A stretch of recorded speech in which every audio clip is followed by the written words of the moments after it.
নমস্কার বন্ধুরা, ভক্তিমূলক কথা চ্যানেলের আরও একটি নতুন ভিডিওতে আপনাদের সকলকে জানাই স্বাগত। আশা করছি বন্ধুরা ঈশ্বরের আশীর্বাদে আপনারা প্রত্যেকেই ভালো আছেন এবং সুস্থই আছেন। সামনেই আসতে চলেছে শারদীয়া দুর্গোৎসব। কথাতেই আছে বাঙালির 12 মাসে 13 পার্বণ, আর এই উৎসবের মধ্যে বাঙালিদের সব থেকে বড় উৎসব হলো এই শারদীয়া দুর্গোৎসব। সারা বছর মানুষজন অপেক্ষা করে থাকেন এই বড় উৎসবটির জন্য। কর্মক্ষেত্রের জন্য অনেকেই বাইরে থাকেন, আর যে যেখানেই ছড়িয়ে থাকুক না কেন, দুর্গাপুজোয় প্রত্যেকেই বাড়ি ফিরে মায়ের পুজো নিয়ে আনন্দে মেতে ওঠেন। মা আসছেন এই কথাতেই যেন বাঙালিদের আবেগ জড়িয়ে রয়েছে। ভোরে রেডিওতে বীরেন্দ্র কৃষ্ণ ভদ্রের স্তোত্রপাঠ শোনার অপেক্ষায় দিন গুনতে শুরু হয়ে গেছে, আর সবার অপেক্ষা শেষ করে মা আসেন কৈলাস থেকে সপরিবারে। পশ্চিমবঙ্গ তো বটেই, এমনকি গোটা বিশ্বের বাঙালিরা জাঁকজমকপূর্ণভাবে উদযাপন করেন এই উৎসবের। আসাম, ত্রিপুরা, ওড়িশা এবং বিহার রাজ্যেও ব্যাপক উৎসাহ উদ্দীপনার সঙ্গে পালিত হয় দুর্গাপুজো। আজকের পর্বের মূল আলোচ্য বিষয় হল 2024 সালের বাংলার 1431 বঙ্গাব্দের পঞ্জিকা অনুযায়ী শারদীয়া দুর্গাপূজার পূর্ণাঙ্গ সময়সূচি, মহালয়া থেকে দশমী পর্যন্ত পূর্ণাঙ্গ সময়সূচি, এবং এর পাশাপাশি আমরা জানব 2024 সালের এবং বাংলার 1431 বঙ্গাব্দের মায়ের আগমন ও গমন কোন বাহনে হতে চলেছে এবং এর ফলেই বা কী হতে চলেছে। এছাড়াও এই বছর 2024 সালের মহালয়া বা যাকে সর্বপিতৃ অমাবস্যা বলা হয়, এই দিন আমরা প্রত্যেকেই জানি যে পূর্বপুরুষদের উদ্দেশ্যে তর্পণ করা হয়। আবার এই দিনেই পড়েছে সূর্যগ্রহণ। তাহলে মহালয়ার দিন সূর্যগ্রহণ থাকায় তর্পণ কি করা যাবে? কোনো রকম কি বিধিনিষেধ আছে? এই সমস্ত বিষয় নিয়েই আজকের ভিডিওতে আলোচনা করব। তাই বন্ধুরা, ভিডিওটি স্কিপ না করে শেষ পর্যন্ত দেখবেন, এবং দেখার পর যদি ভালো লাগে তাহলে অবশ্যই ভিডিওটিতে একটি লাইক করবেন এবং কমেন্টসে লিখবেন জয় মা দুর্গার জয়, এবং বন্ধুরা ভিডিওটি শেয়ার করে সবাইকে জানার সুযোগ করে দেবেন। চলুন বন্ধুরা, আসা যাক মূল পর্বে। মহানবমী থেকেই শুরু হয়ে যায় মন খারাপের পালা। তবে বিজয়া দশমীর বিষাদমাখা প্রকৃতিতে আবার মায়ের আগমনের পথ চেয়ে বসে থাকার আনন্দটাও কিন্তু অনেক। অপেক্ষা আরও 1 বছরের। দেবী দুর্গা মহিষাসুরকে বধ করেছিলেন। এই জন্যেই বিশ্বাস করা হয় যে এই উৎসব খারাপ শক্তির বিনাশ করে এবং শুভ শক্তির বিজয় হয়। 2024 সালের 1431 বঙ্গাব্দের মহালয়া বা যাকে সর্বপিতৃ অমাবস্যাও বলা হয় পালিত হবে 2রা অক্টোবর 2024, বাংলার 15ই আশ্বিন 1431 বুধবার। সেই দিন থেকেই পিতৃপক্ষের অবসান হয়ে সূচনা হবে দেবীপক্ষের।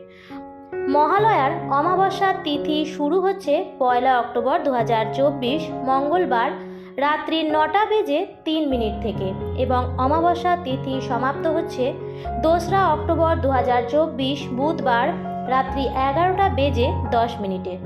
মহালয়ার দিন তর্পণ করার শুভ যোগ হচ্ছে 2রা অক্টোবর 2024 বুধবার সকাল 10টা বেজে 13 মিনিট থেকে এবং দুপুর 12টা বেজে 21 মিনিটের মধ্যে রয়েছে শুভ যোগ।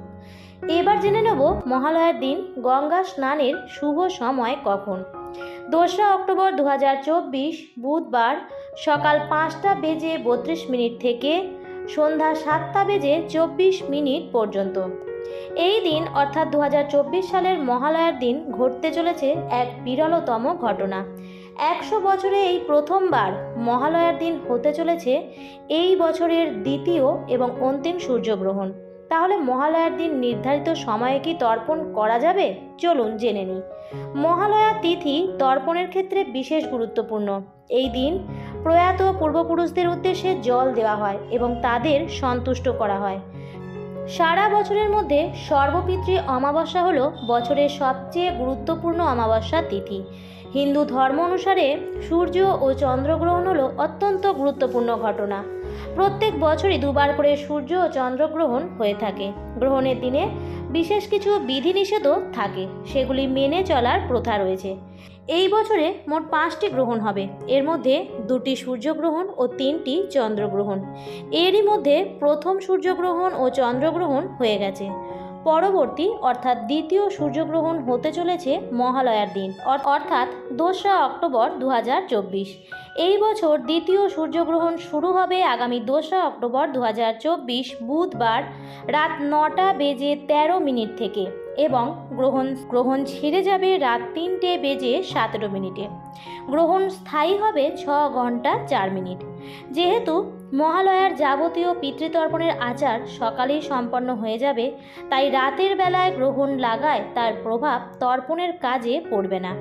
সূর্য যখন গ্রহণ লাগবে ভারতে তখন রাত, তাই আমাদের দেশ থেকে এই গ্রহণ দেখা যাবে না। সাধারণভাবে গ্রহণ লাগার 12 ঘন্টা আগে থেকে শুরু হয় সূতককাল। এই সময়ের মধ্যে কোনো শুভ কাজ করা যায় না, কিন্তু 2024 সালের 2রা অক্টোবর মহালয়ার দিন ভারতে এই গ্রহণ অদৃশ্য। এর কারণ হলো ভারতীয় সময় অনুযায়ী রাতের বেলায় সূর্যগ্রহণ হবে, আর গ্রহণ অদৃশ্য বলে গ্রহণের সূতককালও এখানে কার্যকরী হবে না। জ্যোতিষবিজ্ঞানীরা জানিয়েছেন মহালয়ার সঙ্গে সূর্যগ্রহণের কোনো বৈজ্ঞানিক সম্পর্ক নেই। জ্যোতিষশাস্ত্রবিদের কথায় ওই দিন নিয়ম নীতি মেনেই সকলেই পিতৃপুরুষকে জল দান করতে পারবেন। তর্পণেও কোনো সমস্যা নেই। সূর্যগ্রহণ ভারতের আকাশে দৃশ্যমান না হওয়ায় এর কোনো প্রভাব পড়বে না।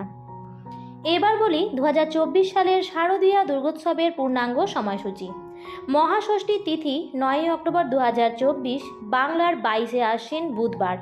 মহাসপ্তমী পড়তে চলেছে 10ই অক্টোবর 2024 বাংলার 23শে আশ্বিন 1431 বঙ্গাব্দের বৃহস্পতিবার। 2024 সালের শারদীয়া দুর্গাপূজার মহা অষ্টমী ও মহানবমী একই তারিখে পড়তে চলেছে, অর্থাৎ 11ই অক্টোবর 2024 বাংলার 24শে আশ্বিন 1431 শুক্রবার, ও বিজয়া দশমী পড়েছে 12ই অক্টোবর 2024 বাংলার 25শে আশ্বিন 1431 শনিবার। এবার চলুন জেনে নেওয়া যাক মায়ের আগমন ও গমন কিসে হতে চলেছে। সনাতন ধর্মে দেবীর আগমন ও গমনের নানান ধরনের যানবাহনের উল্লেখ মেলে। কখন কোন বাহন শেষে দুর্গা মা ব্যবহার করবেন সেই সূত্রও বলা আছে। শাস্ত্রে বলা আছে সপ্তমী ও দশমী তিথি রবিবার ও সোমবার হলে দেবী দুর্গার আগমন ও গমন হয় গজে।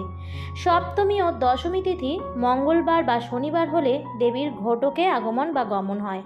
সপ্তমী ও দশমী তিথি বুধবার হলে দেবী দুর্গা মায়ের আগমন ও গমন হয় নৌকায়। আর সপ্তমী ও দশমী তিথি বৃহস্পতিবার ও শুক্রবার পড়লে দোলায় আগমন বা গমন হয়। এই হলো সপ্তাহের 7 দিনের 7 নিয়ম। আর এই সূত্র অনুযায়ী 2024 সালের 1431 বঙ্গাব্দের সপ্তমী যেহেতু বৃহস্পতিবার, তাই মা আসবেন দোলায় অর্থাৎ পালকিতে। এর ফল হলো মড়ক।